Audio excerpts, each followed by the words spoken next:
Давиде, тобі слово. Дякую за поздоровлення. І дійсно дякую, що раз доєднався до нас. Це дуже-дуже крута ситуація, коли всесвітньо відомий терапевт дає нам стільки навчань і стільки можливостей брати ці всі знання, які нам так необхідні зараз. Yeah, thank you for your congratulations, and thank you. It is a really great event that today a worldwide well-known psychologist and researcher joined our meeting and gives us so much of training, so much of learning. So thank you for that amount of information you are sharing with us. Oh, well, thank you. Thanks for inviting me. Thank you, David. Happy birthday, David. What are you, 21? 28. It's good to actually see you face to face after talking via text so much. Дякую за запрошення. Мені також дуже приємно тут бути. І Давиде, вітаємо з днем народження. І чи вам 21 сьогодні виповнилося? Але Давид каже, що 28, але, мабуть, 22. І дуже радий всіх побачити вживу вас, особливо після таких довгих переписок.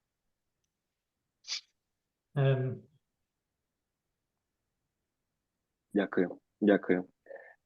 І я би хотів не витрачати, час всіх людей, які хотіли б задати вам багато запитань. Я впевнений, що всі хочуть задати багато запитань вам.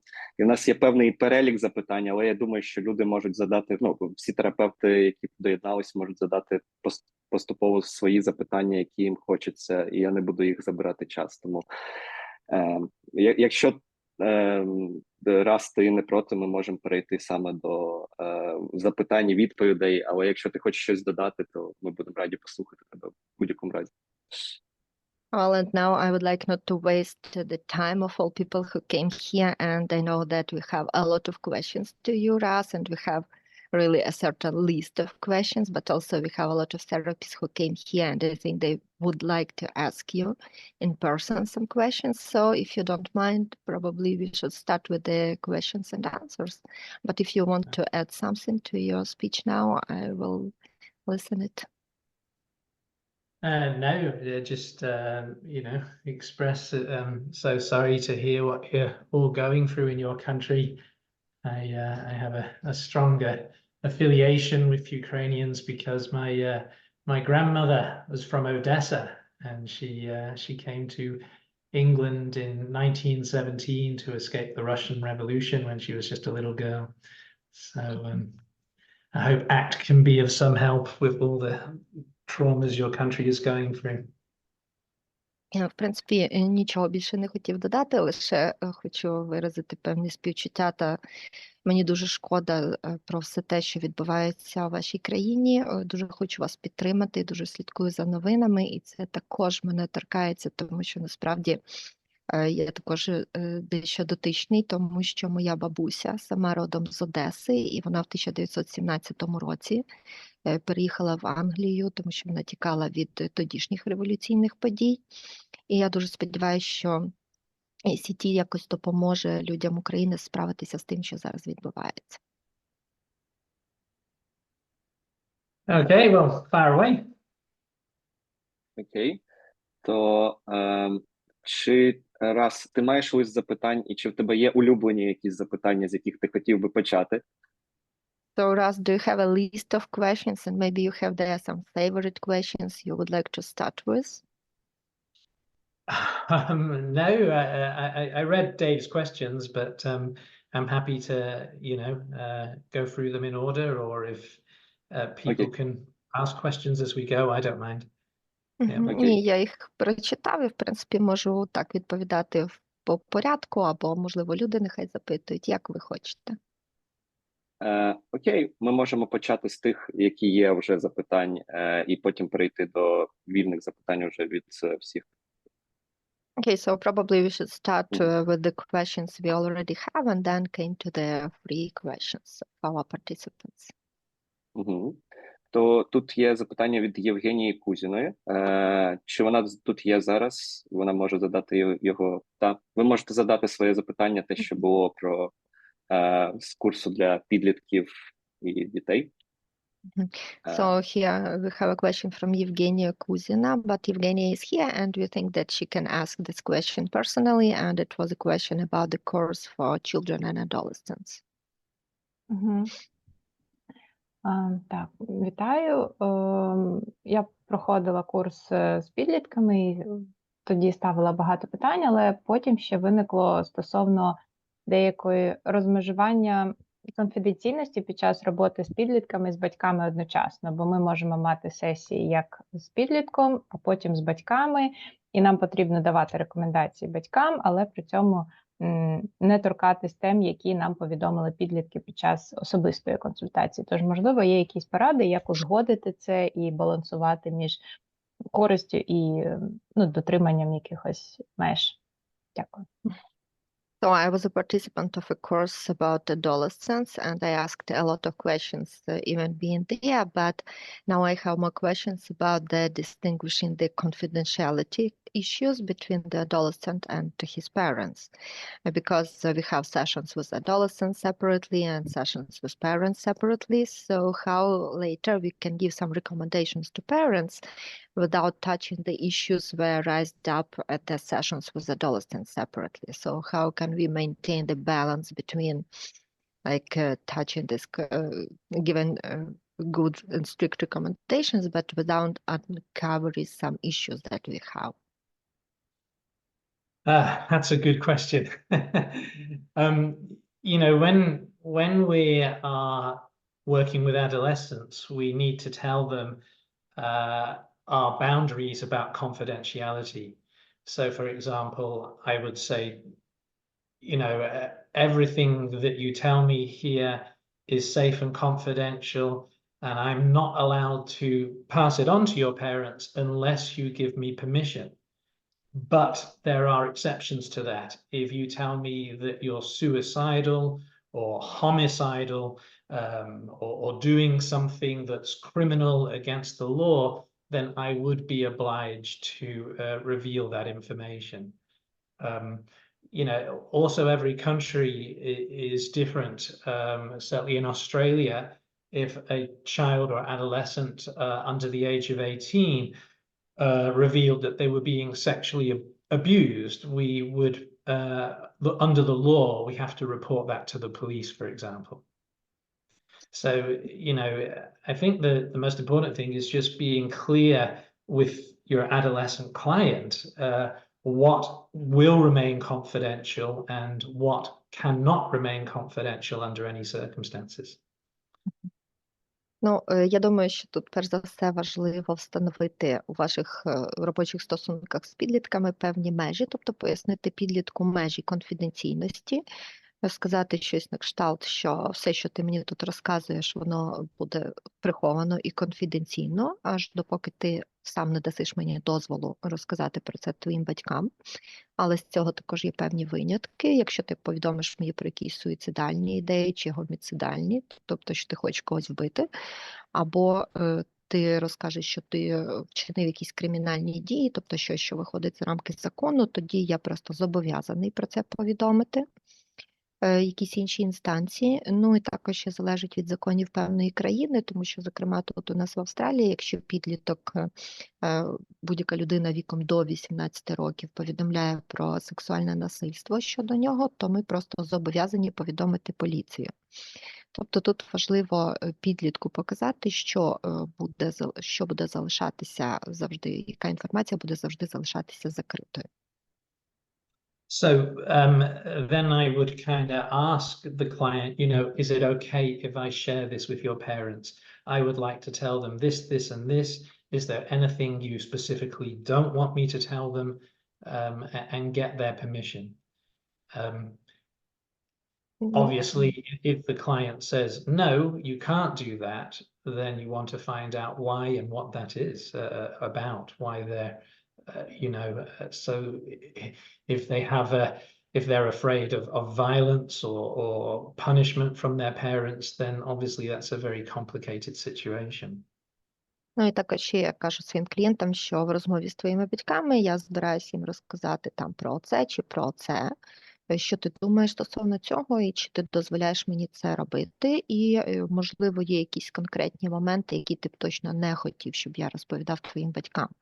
Ну, і якщо підліток каже, що ні, оце точно не треба розповідати, то тоді варто ще пропрацювати це питання, чому саме не хоче і про що це для тебе. І може з'ясуватися, що підліток боїться якогось покарання або насильства з боку батьків після цього, і тоді це дуже складний випадок буде. Does that answer the question? Or, Yeah, thank you. It's clear. Thank you. Я відповів на thank ваше you. питання? Так.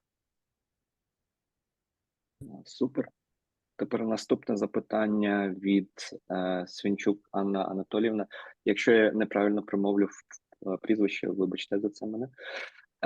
І якщо вона є тут, ви можете звернутися з цим запитанням про депресію і про як вона має конект з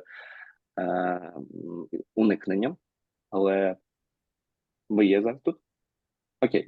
Якщо немає, то я зараз просто продиктую це на англійській мові. То the question from the Свинчук Anna Anatolievna: is depression related to avoidant experience? And if so, how? What experience do depressed people avoid? Is the avoidant experience the cause of the depression? Well, experiential avoidance is a big part of depression, but also cognitive fusion is also a big part. Ну, експериментальне уникнення – це так, велика частина депресії, але також і когнітивне розділення також це є частина депресії. So what you've got is a lot of fusion with a very negative cognition. Often, I'm a bad person, the world is bad, often judgments about other people, they're better than me, or they don't care. Тут також дуже багато буде негативного злиття з переконаннями «я поганий», «весь світ поганий», «всі навколо мене кращі», «всім навколо мене краще», «всім до мене байдуже». Often there's a lot of judgment about the past. My past was bad. I've been damaged by my past. A lot of fusion with painful memories from the past. Також дуже багато осуду щодо минулого, що моє минуле було дуже поганим, я травмувався в своє минуле, і також дуже багато злиття з негативними переконаннями щодо власного минулого. A lot of fusion with negative thoughts about the future. The future looks empty or bleak or hopeless, or bad things are going to be happen, or I'm going to be old and lonely. Також дуже багато злиття з негативними думками щодо майбутнього, що моє майбутнє теж погане, воно виглядає, воно мені здається тьмяним, порожнім, в ньому не буде нічого хорошого, в майбутньому я буду лише старим і самотнім. Often a lot of fusion with my self-image, you know, I'm stupid, or I'm weak, or I'm a failure, or I'm a loser, or I'm pathetic, you know, very, very harsh self-judgment. Також дуже багато злиття з негативними переконаннями стосовно власного я, стосовно себе, що я дурний, я поганий, я нічого не вартий, я невдаха, я той, хто все втратив. Often a lot of fusion with hopelessness. There's no point trying, it won't work. I've tried before, it fails. Також дуже багато злиття з безнадією, що нічого не має значення, я все втратив, і я весь час помилявся, і що б я не робив, це завжди призводить до невдачі. And a lot of fusion with reasons. People will give a lot of reasons for why I can't do the things that would make my life better. Ну і також дуже багато злиття з причинами. Такі люди будуть наводити вам масу причин стосовно того, чому я не можу зробити щось, щоб покращити своє життя. One of the most common reasons that people fuse with is I can't do it because I don't feel good. I can't do it because I feel anxious. I can't do it because I feel depressed. I can't do it because I don't feel like I have any energy.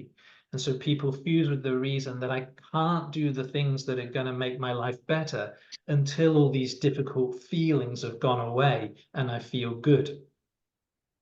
І також одна з найрозповсюдженіших причин, з якими людина зливається для того, щоб пояснити, чому не може покращити своє життя, це я не можу зробити нічого для покращення свого життя, тому що мені погано, бо тому що мені тривожно, тому що я в депресії, тому що в мене немає енергії. Тобто людина зливається з негативним переконанням, що вона не може зробити нічого, щоб покращити своє життя, поки не заберуться оці її негативні переживання і не покращиться її власний стан.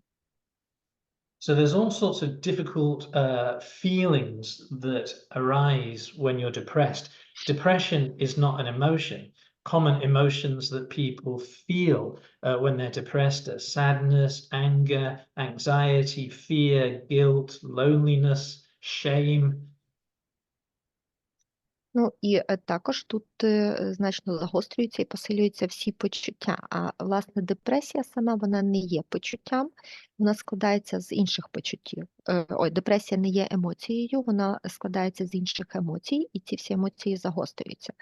Основними емоціями під час депресії це є сум, злість, порожнеча, провина, відчуття апатії та сорому. So basically, people fuse with the judgments that these feelings are bad, awful, terrible, horrible, and I have to get rid of them before I can have a good life. In order to have a good life, in order to do the things that are important, I have to make these feelings go away. I can't do anything useful when I feel like this. І також люди зливаються з тим поняттям, що оці всі почуття, які людина відчуває, що вони є погані, вони жахливі, вони жахаючі. І мені для того, щоб якось покращити своє життя, мені необхідно позбавитися цих почуттів. І я не можу нічого зробити для покращення свого життя, поки я переживаю ці почуття. And so it's all that fusion that creates experiential avoidance. When people fuse with the idea these feelings are bad, I have to get rid of them before I can do the things that will make my life better, that feeds into high levels of experiential avoidance. І от оце злиття з цими переконаннями, яке веде до експериментального уникнення, коли людина переконана, що для того, щоб почати робити щось на покращення, їй просто необхідно позбавитися перше від цих почуттів, воно веде до того, що людина, що її оце експериментальне уникнення, воно значно загострюється і само по собі веде до переживання значного рівня негативних почуттів. So, probably the most common emotions that people are trying to avoid in depression are anxiety, loneliness, sadness, and shame. І найбільш розповсюдженими почуттями, які люди намагаються уникати під час депресії, це є тривога, самотність, сором і сум. So, one of the most common behaviors you see, for example, is social isolation, social withdrawal. And even the thought of socializing triggers anxiety. They won't like me, I'm a burden, I've got nothing to say. And so one way to avoid that anxiety is just avoid socializing, cut off from other people. І також під час депресії часто спостерігається соціальна відстороненість, соціальна ізоляція, і у людини навіть думка про певну соціалізацію загострює її тривожність, тому що я не можу туди піти, бо я поганий, мені нема що людям сказати, на мене всі будуть дивитися, і тоді людина, намагаючись уникати своєї тривожності, ще більше заглиблюється в уникання соціуму, в соціальну ізоляцію. Another common behavior in depression is procrastination. So people just put off doing the important stuff that logically and rationally they know is going to make their life better. Why do they do that? Because as soon as they even start thinking about doing that stuff, it triggers anxiety or other uncomfortable feelings. And the fastest way to get rid of those uncomfortable feelings is just procrastinate, put it off a bit longer. Також досить звичною поведінкою при депресії є прокрастинація, тобто коли людина свідомо відкладає на потім якісь певні дії, які логічно могли би покращити її життя, якби людина їх виконувала.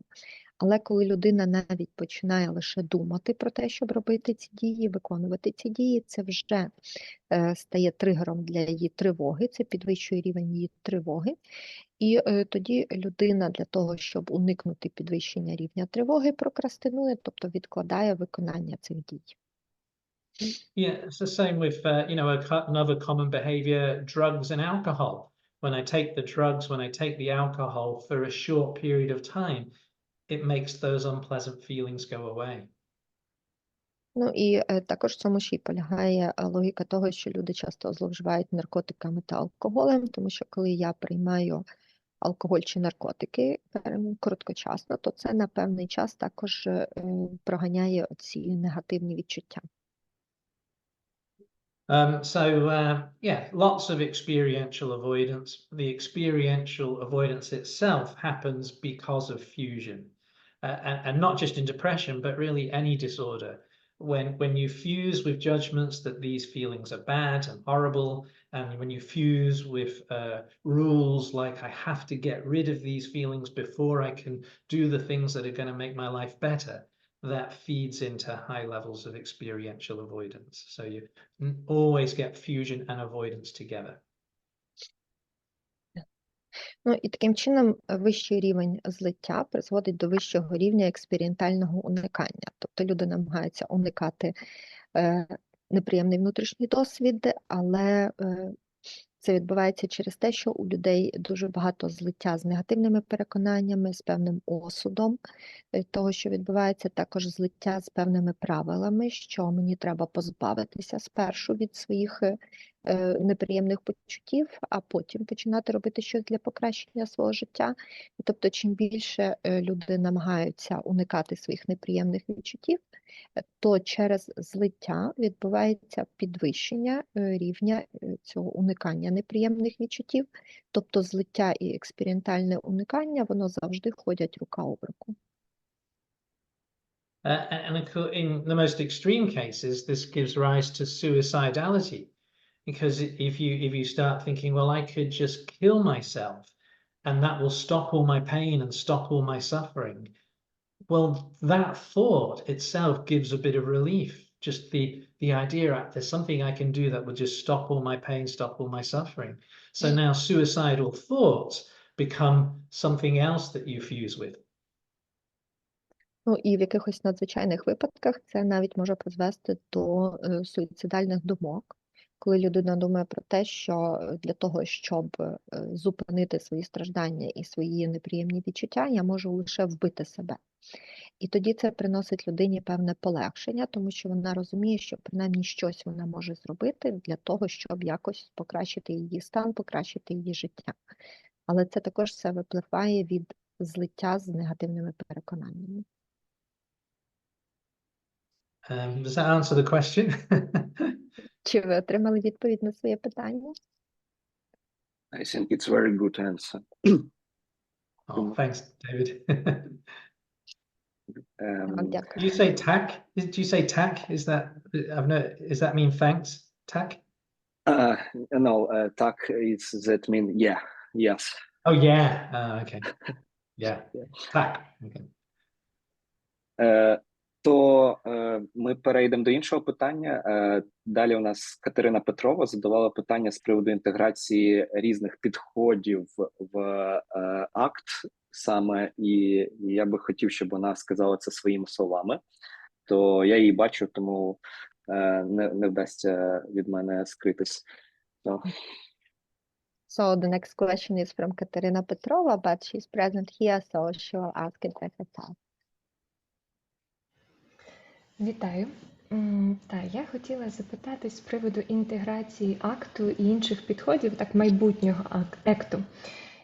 І я розумію, що більшість технік, які ми бачимо з чимось схожими з іншими підходами, частіше за все вони схожі по формі, але по функції вони є іншими. ACT ставить інші цілі, інші задачі для того, коли використовує ці техніки окремі або методи. І мене цікавить, як спільнота наукова бачить майбутнє ЕКТу і того, щоб формувати такий цілісний інтегративний підхід і об'єднувати різні доказові підходи, брати щось спільне і формувати цілісну картину. Бо ЕКТ є дуже таким ґрунтовним підходом, з великою філософською базою. Мені цікаво, чи він такий є відкритий для того, щоб більше і більше технік ставали ЕКТ-конгруентними. Дякую.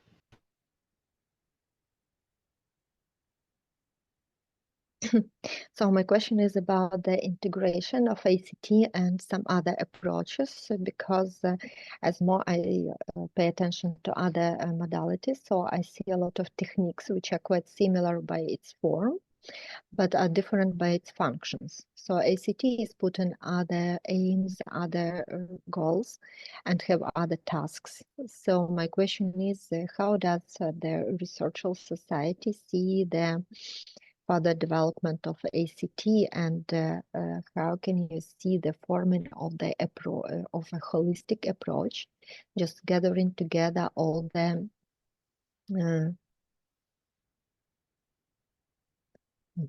so all the other, maybe?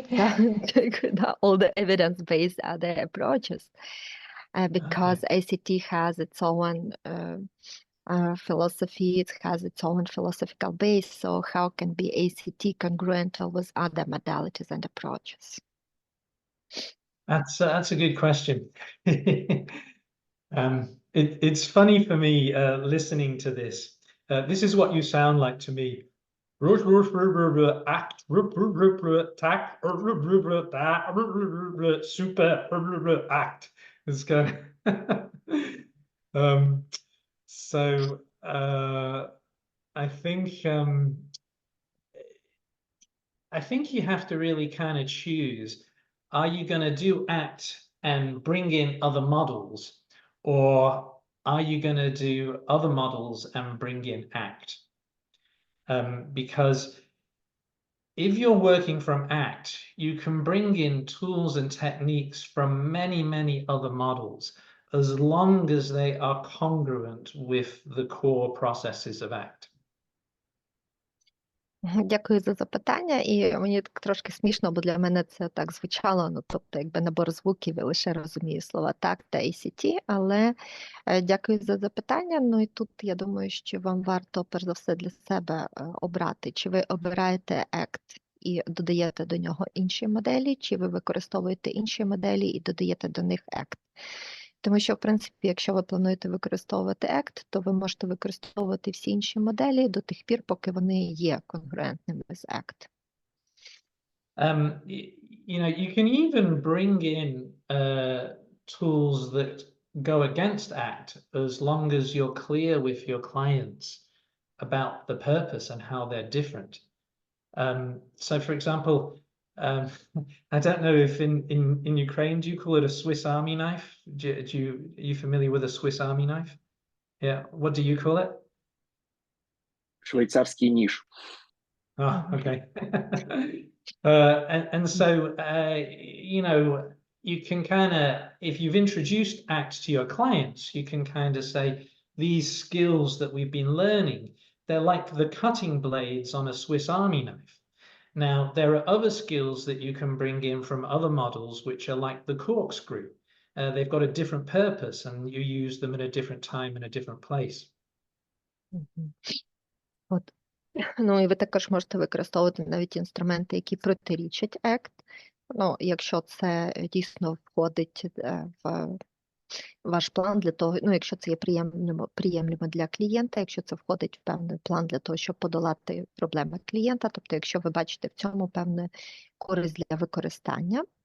І це можна порівняти з тим, як ми от пояснюємо клієнту про швейцарський ніж. Тобто те, що ми з вами вивчимо зараз, це буде як саме ножик, ця частинка швейцарського ножа, а щось інше, що ми також з вами навчимося, що ви можете використовувати, це буде, наприклад, як штопор, і це ви можете використовувати в якихось інших ситуаціях.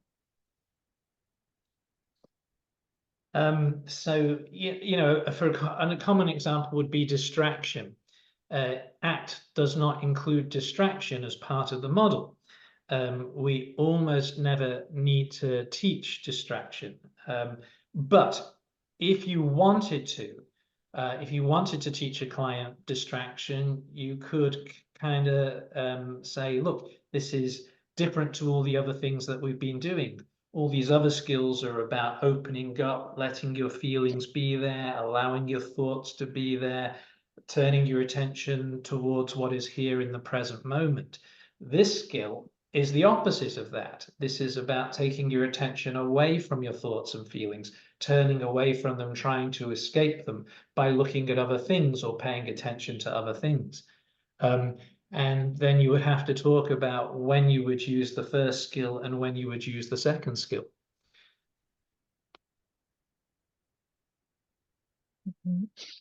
Ну і також ще, наприклад, візьмемо такий момент, як відсторонення.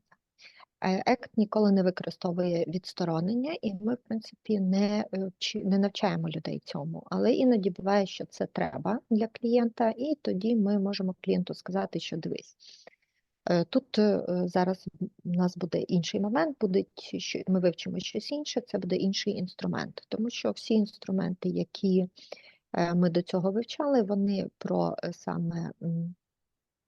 концентрацію уваги, про досягнення якихось конкретних одних цілей, а зараз ми вивчимо інструмент для досягнення інших цілей.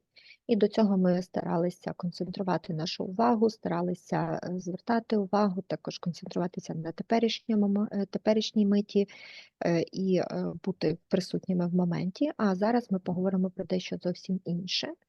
Це про щось, що нам дозволить ніби втекти з певного моменту, те, що нам дозволить сконцентрувати увагу на якихось інших моментах, те, що дозволить нам звертати увагу на щось інше, це інші навички, і вони потрібні для чогось іншого.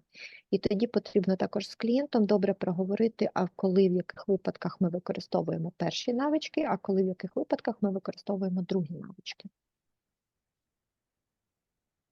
I guess it's just really, well, committed action. Under the umbrella of committed action, you can actually teach clients any skill from anywhere. If it's a skill that they need to learn in order to build a better life. So that really means you could bring in a skill from any other model of therapy if that is going to help a client build a better life. You just need to be clear with the client when it contradicts all the diffusion, acceptance, present moment, mindfulness skills, and so forth. Ну, або, наприклад, візьмемо змістовні дії. Під парасолкою змістовних дій ви можете клієнту надати будь-які навички, які ви знаєте, це може бути використання будь-яких модальностей, але якщо в них вкласти сенс змістовних дій, тобто якщо будь-який інший інструмент покращить життя клієнта, то так ви можете його використовувати, навіть якщо це інструмент з іншої модальності. От, For example, тоді також ви... і тут ви можете використовувати також ви можете використовувати інші поняття, також звертаючи увагу на інші модальності, і відокремлення, і злиття, і як коріння та інші поняття. So, for example, some ACT protocols include relaxation skills. Наприклад, деякі протоколи включають в себе навички релаксації. Now, relaxation skills are the opposite of acceptance and mindfulness skills. А навички релаксації, вони є протилежними до навичок прийняття та mindfulness усвідомлення. When you're practicing mindfulness skills, acceptance skills, the idea is to accept your feelings as they are in this moment. You're not trying to change them in any way. І якщо ви практикуєте навички mindfulness або навички прийняття, то тут ваша мета – це прийняти ті почуття, які у вас є зараз, не намагаючись їх змінити.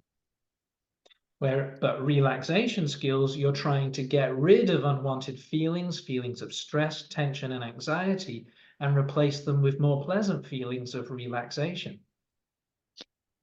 А коли ви використовуєте навички релаксації, то тут ви намагаєтеся позбавитися від певних відчуттів негативних, які у вас є, і замістити їх приємними відчуттями розслаблення.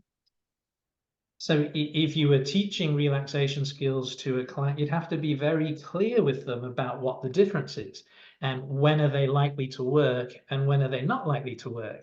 For example, relaxation skills are not going to work when you're in a war zone.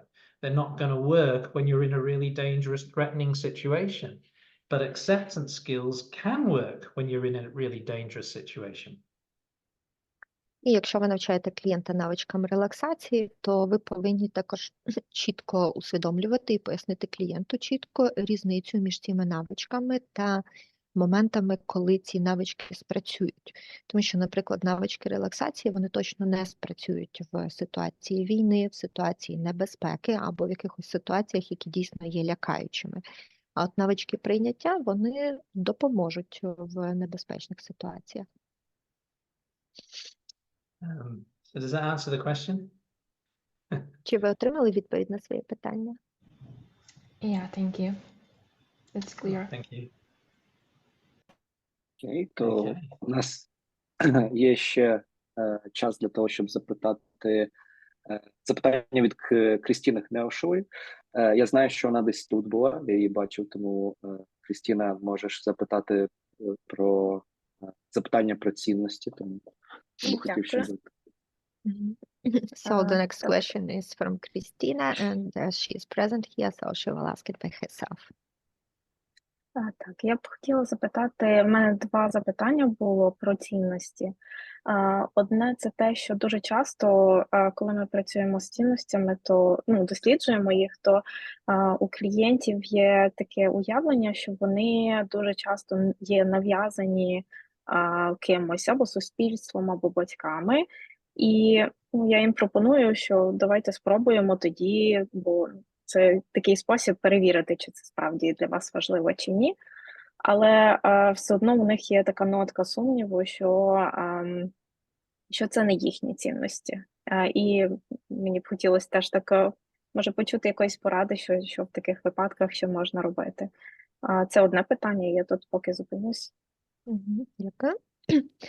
So actually I have two questions, both about values, and my first question is that quite often while working with the values and exploring them, my clients have feeling that those values are given by the society or by their parents, and when I am asking them to check it, because I know that it is quite important for my clients still have some doubts about those values and still have the feeling that those values are not their own, but they are given. So what can we do in these cases? Well, one question I like to ask, if I could wave a magic wand so that everybody on the planet loves you, no matter what, everybody loves you. Whether you beat your children up, starve them, whether you run down the street with a chainsaw, chopping people's heads off, go around the streets, burning down all the buildings. Everybody loves you. Everybody admires you. Everybody thinks you're the best person who ever lived when I raised this magic wand. That's the first part. Гарне запитання, дякую. Тут я би хотів теж задати запитання, а якби у вас була чарівна паличка, і от так сталося, що всі би вас любили. От весь світ вас любить, всі вами захоплюються, незважаючи на те, що ви робите. Незважаючи на те, що ви, можливо, б'єте дітей, або ви бігаєте по вулиці з ножем і всім стинаєте голови, чи ви йдете по вулиці і палите все навколо себе, але за помахом цієї чарівної палички всі вас люблять і все одно, що б ви не робили, всі вами захоплюються. So, after I wave this magic wand and everybody loves you, no matter what, how would you treat your children? How would you treat your dog and your cat?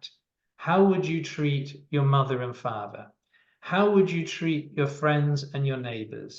How would you treat your job, your workplace?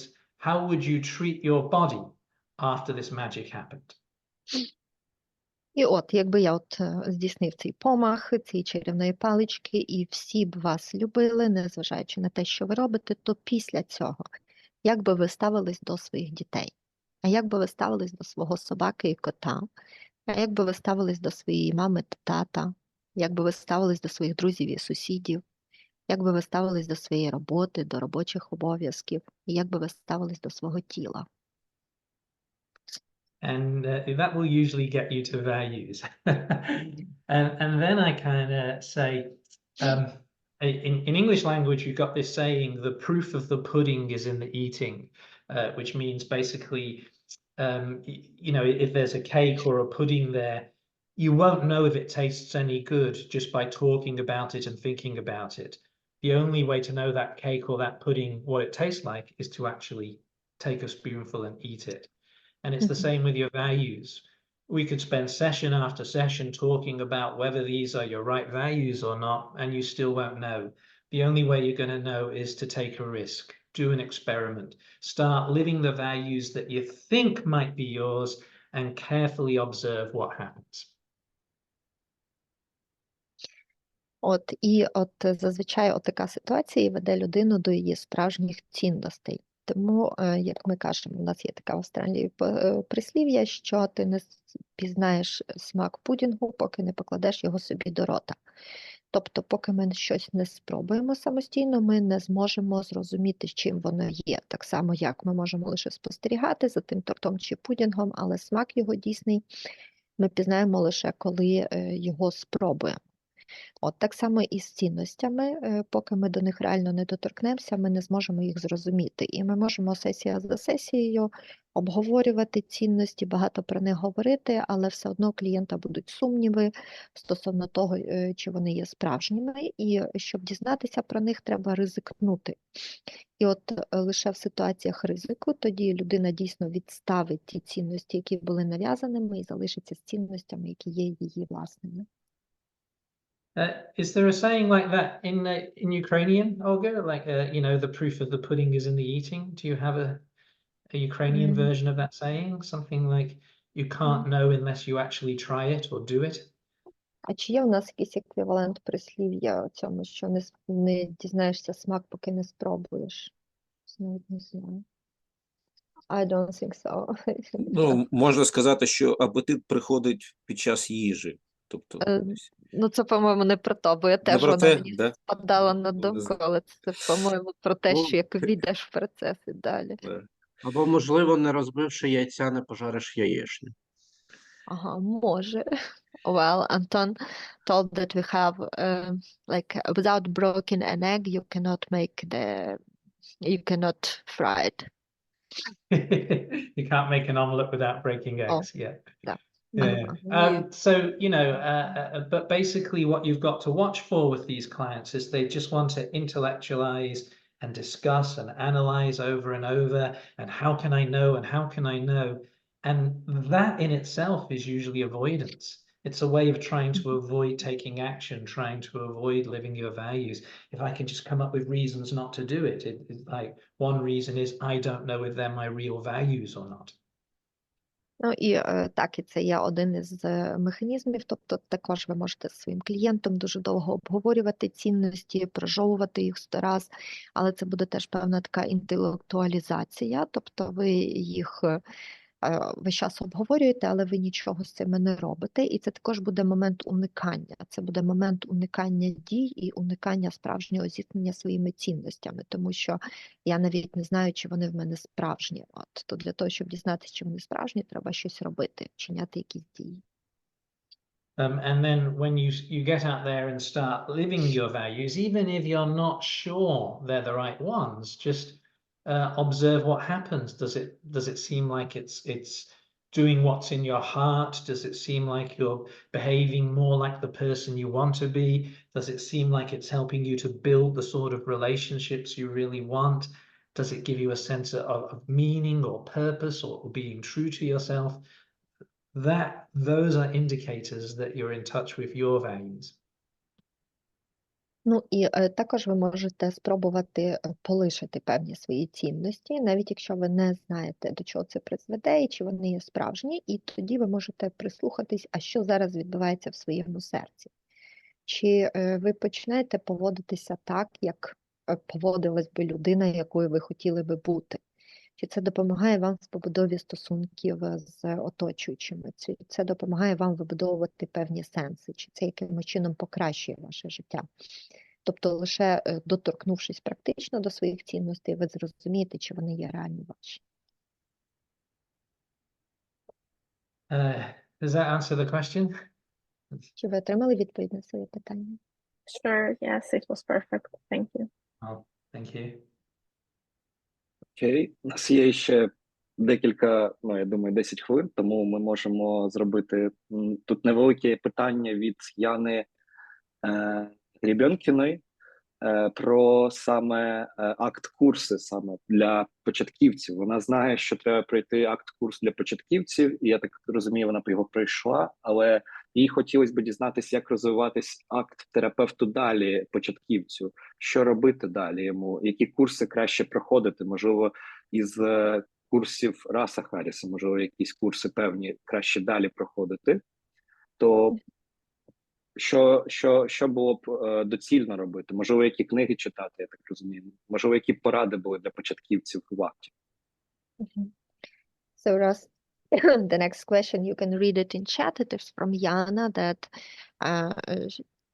it is about ACT courses for beginners, and Jana completed some ACT courses for beginners, and her question is about what to do next. Maybe you can give some advices, some tips, some life hacks. Maybe you can recommend some other courses. Maybe you can recommend some books.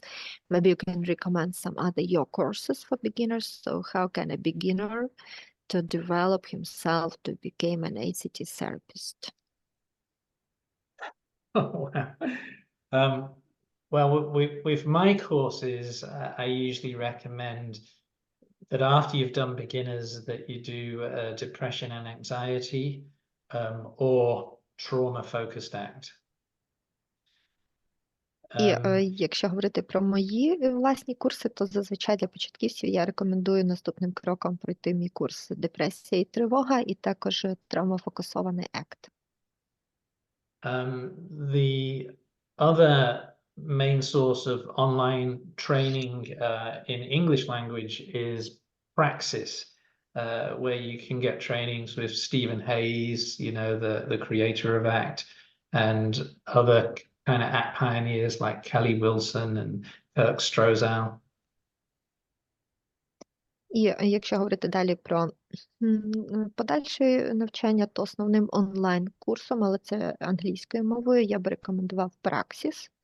І там ви можете отримати курси від Стівена Хейса, який є творцем ACT, і також ще інших спеціалістів, зокрема Келлі Віленс.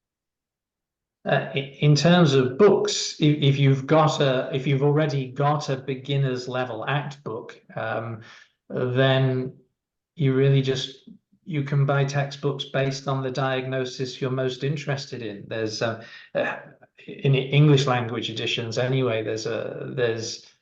There's textbooks based on just about anything that you would be interested in: borderline personality disorder, depression, anxiety disorders, trauma.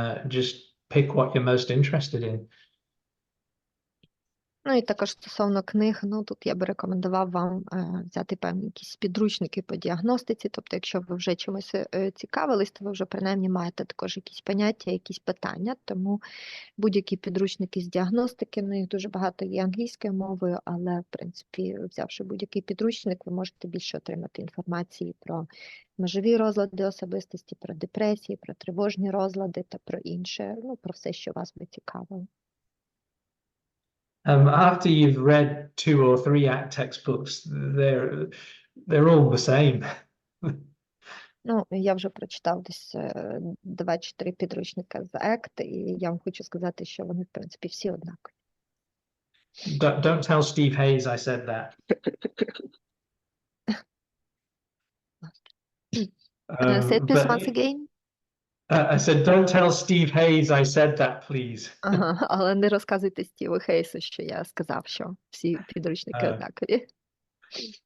But you know, because there are these 6 core processes in ACT, you find after you've read a few textbooks, there's a lot of repetition. You know, every textbook's got little things that are different, but they're not that different. If you read a textbook on ACT for trauma, it's got a lot in common with a textbook on ACT for borderline personality disorder. Ну, і, в принципі, якщо ви зрозумієте оцю 6-крокову модель і зрозумієте основні принципи ACT, то ви побачите, що дійсно всі підручники, вони дійсно є приблизно однакові, тобто в них дуже багато інформації, яка повторюється, але бо ця інформація дійсно є основною. Звісно, в кожному підручнику будуть певні якісь особливості, якісь різниці, але в цілому дуже багато інформації буде схожою. Ну і, наприклад, ACT травмофокусована, вона дуже схожа на ACT для межових розладів особистості.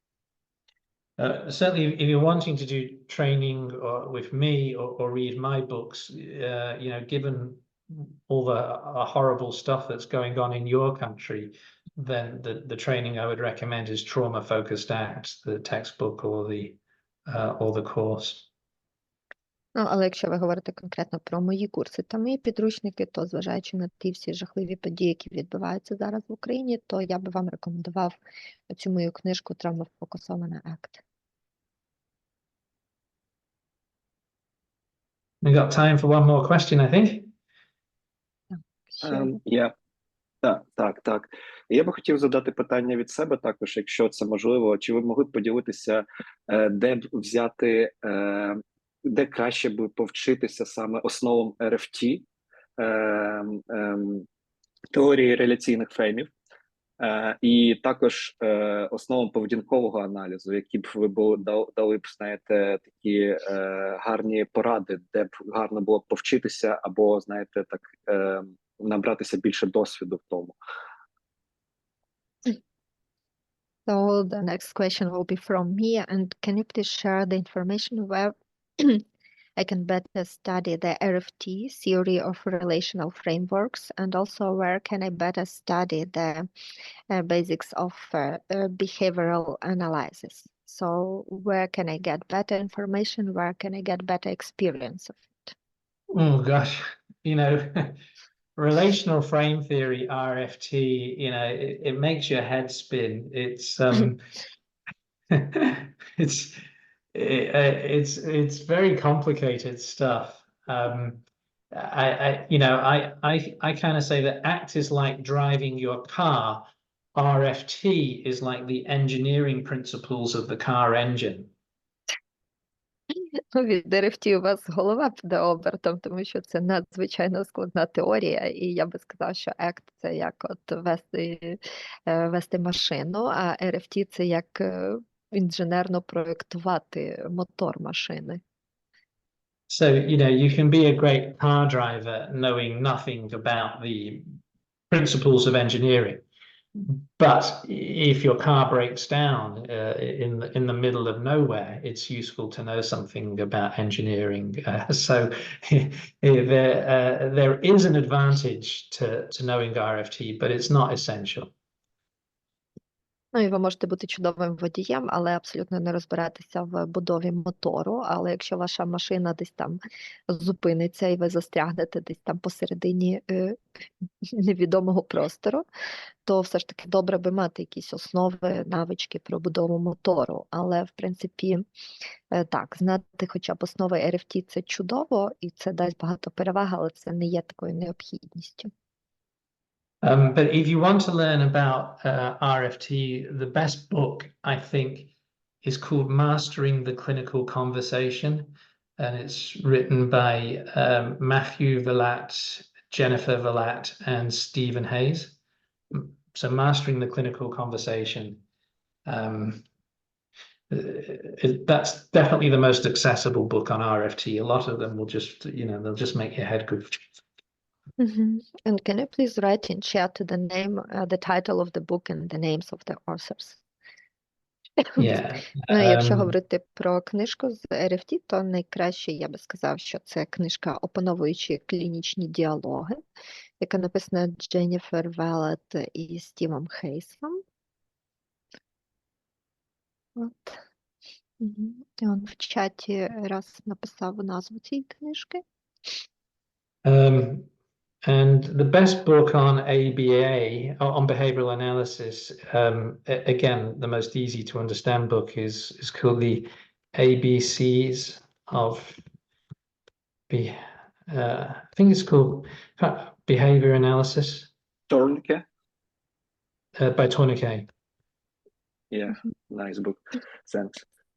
Так, якщо говорити про поведінковий аналіз, то такою найлегшою для розуміння книжкою це буде АБЦ поведінкового аналізу за Törneke. Okay, well, thank you for inviting me along to that meeting. It's I feel like I've learned a couple of words of Ukrainian today, tak and super and akt. So my vocabulary is enriched. Дуже дякую, що запросили мене сьогодні на цю зустріч. Я тут також вивчив декілька українських слів, тобто я збагачую ще й свій словник з вами. How do you say goodbye in Ukrainian? До побачення. Sorry? До побачення. До побачення. Dobrobachina. Ні. До побачення. It's two words. Dobrobachina. No, it's two words. До побачення. Doobachina. Побачення, як пі, побачення. No, Doobachina. Мгм. Almost right. You can read in chat, so people wrote it to Oh, you. Doobachina. Doobachina. Okay. Побачення. До побачення. Thank you. Thanks, David. And good luck Thanks, with it, Alex. everybody. Thanks. Мгм. Good luck. Thank you very much for your time. Oh, you're welcome. Welcome. Ciao.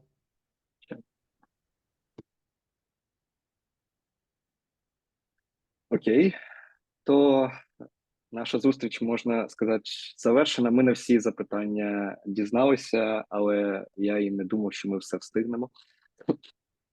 Але більшість питань, тих, що були по меншій мірі записані, були і відправлені Рассу, вони були розглянуті. Ну і ті, що залишилися, Давиде, напишемо Рассу письмово, щоб він відповів. Так, щоб він відповів письмово, я думаю, це окей. Да.